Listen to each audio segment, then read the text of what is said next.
क्या तुम कब्र में हजारों साल तक जिंदा रह सकते हो? आज मैं ये चैलेंज करने जा रहा हूं कि क्या मैं कब्र में हजारों साल तक जिंदा रह सकता हूं?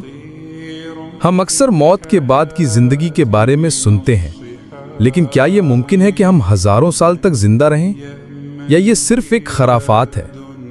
आइए इस दिलचस्प मौजू पर एक नजर डालते हैं। हमारे जिस्म की मौत के बाद कुदरती अमल शुरू हो जाता है जो हमारे जिस्म को गल सड़ने के लिए ले जाता है।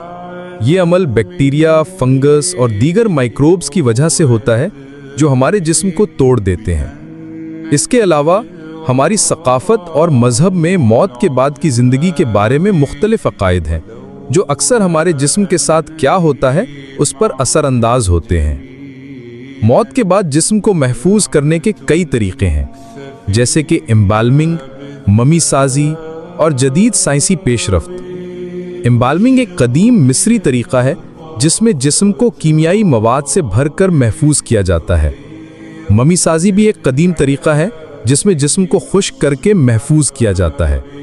जदीद साइंस ने भी जिस्म को महफूज करने के तरीके तलाश किए हैं, जैसे कि क्रायोप्रिजर्वेशन। कदीम मिस्र में ममी साजी एक आम रवाज था, जहां फराहनुकों को महफूज किया जाता था ताकि वो बाद की जिंदगी में इस्तेमाल हो सकें। जदीद साइंस ने भी जिस्म को महफूज करने के तरीके तलाश किए हैं, जैसे कि क्रायोप्रिजर्वेशन, जहां जिस्म को इंतहाई कम दर्जा हरारत पर महफूज किया जाता है। हालिया बरसों में कुछ ऐसे नज़रियात सामने आए हैं जो कहते हैं कि इंसान हज़ारों साल तक जिंदा रह सकता है। इन नज़रियात में से एक ये है कि जिस्म को क्रायोप्रिजर्वेशन के ज़रिए महफूज किया जा सकता है और मुस्तकबिल में जिस्म को वापस ज़िंदगी में लाया जा सकता है। अगरचे ये नज़रियात दिलचस्प हैं, लेकिन इनकी तस्दीक करना मुश्किल है।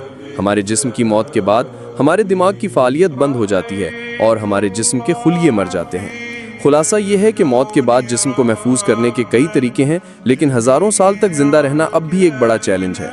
अगर आपको ये मौजू दिलचस्प लगता है तो मुझे कमेंट में अपनी राय दें। अगर आपको और भी दिलचस्प वीडियोस देखनी है तो मेरे चैनल पर एक और वीडियो देखें जो इस मौजू से मुताल्लिक है।